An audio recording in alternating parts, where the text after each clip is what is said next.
anh nhà cái đa và chuột vậy vì và tập lẹ clay trong đi lên mặt to hỏi từ Samuel Ofori và chỉnh ball bị và là Kenley Bua lên đi và Samuel Ofori ta gọi tiền đu trong và ra lục đắp và bao cái từng pi và trôi lên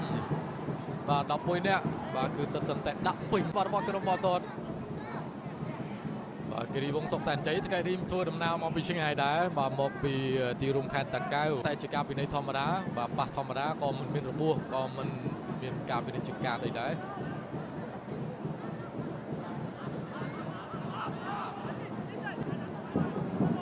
បាទបញ្ជូនខ្លីៗអូយថ្ងៃនេះបាទមិនត្រឹមតែមកតែវត្តបាទប៉ាសេមកខ្លីៗបាទជាប់នឹងខាងក្រុមអតតគិរីវង្សពីសាខា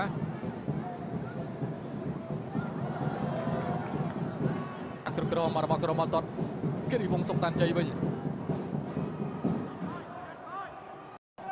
មិនអីទេបាទពេលវេលាដល់សល់ច្រើនបាទលេងបន្តទៀតបាទ goal kick របស់ក្រុមអតតគិរីវង្សសុកបាទខ្សែការពារវិសាខាមកមុនបាទគ្លីបបាប្រាច់ទៅជ័យមេងតែនៅតែជាប់ជើងបាទ Samuel Ofori បាទលេងខ្លីៗបាទជាមួយនឹងបនកណ្ដាលបាទមានជាសុខហៀងបាទមានបាទកីឡាករបាទហេងទីណាបាទមានដាឌីបាទចាំហែកបាល់ដែរ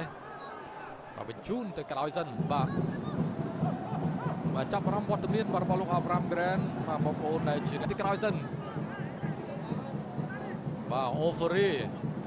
បាទរៀនគាត់បាទមើលពីចម្ងាយរៀងគ្នាបាទសុខហៀងហើយនឹងគុជដានីបានចូលក្នុងប្រអប់ទៀតឥឡូវនេះបាទជូនអូយបាទលឿនមែនតើមកផ្លែ30នាទីបាទហើយបងប្អូនបាទការប្រកួតនៅពេលដែលលេងជក់ចិត្តល្អមើលអញ្ចឹងបាទពេលវេលាដើរលឿនណាស់បាទ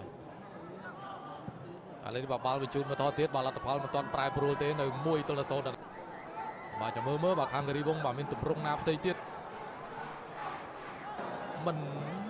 បាទផុតខ្សែការពារទេអូហូយបាទទម្រង់ប្រយុទ្ធបាទរបស់វិសាខាបាទដូចអញ្ញាកណ្ដាលខ្សែបន្ទាត់បាទលើទស្សនាការសម្រុករបស់វិសាខានេះបាទជំនួបបាទនៅក្នុងក្របខ័ណ្ឌ Cameroon Premier League រដូវកាលឆ្នាំ 2025-2026 បាទកីឡាករ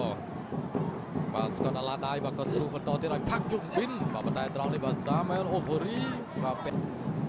ទសុខហេងបញ្ជូនមកឲ្យបាទ Samuel Ofori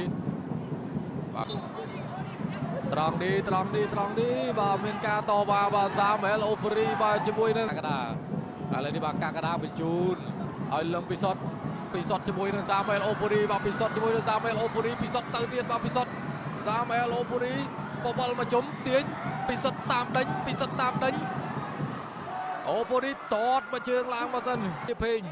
ប៊ីសលងទឹកបាទអ្នកចាំទីអត់អីវិញប៉ាសេមកជាបន្តឈូសមួយសិនអាយ៉ាបាទឆ្កឹះបាទ Samuel Ofori បាទស្រួលឡើងមកខាងលើឲ្យថាគ្រីយ៉ាតែ Samuel Ofori បាទចេញមកយកបាល់ទាន់ប៉ាសេបាទលេងខ្លីទាញមួយសិនបាទលេងបែបមុំចក្រាន3ទិសបាទហើយក៏បំផ្លងផ្ដាច់តែម្ដងបាទ Samuel Ofori តែទម្លាក់បាទបំផ្លងមកស្លាប់បាទតែទម្លាក់បាទបើថាមិនស្រួលបាទអាចលេងបាល់ fair play បានបើថារត់បានបាទលេងបន្តបាទប៉ុន្តែបាល់នៅលេងសិនបាទអត់ទាន់ដូរបានទេបាទ Samuel Ofori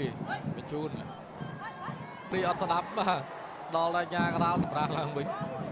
បាទមានការដូរកីឡាករមិញកែនច័ន្ទសុភ័ក្របាទនឹងលូកាសម្រាប់ RCK បាទតែត្រឡប់មកវិញពីបន្ទូឥឡូវនេះបង្កេតបាទបន្ថែមមកគ្រាប់ទៀតទៅលើ ISI 3-1បាទតែប៉ុណ្ណេះបាទចាំមើលបាទលោកកាំងសេនបាទគាត់អត់ដាក់ក៏ RCK Victor RCK បញ្ជូនមកស្ដាំឲ្យមក Samuel Ofori Ofori បញ្ជូនឲ្យ Victor RCK ប៉ះឡើងមកលើបញ្ជូនបន្តទៀតឲ្យមកបាទ Samuel Ofori លើកមកត្រង់នេះផ្លុំទិនចែបញ្ចប់ការប្រកួតត្រង់នេះ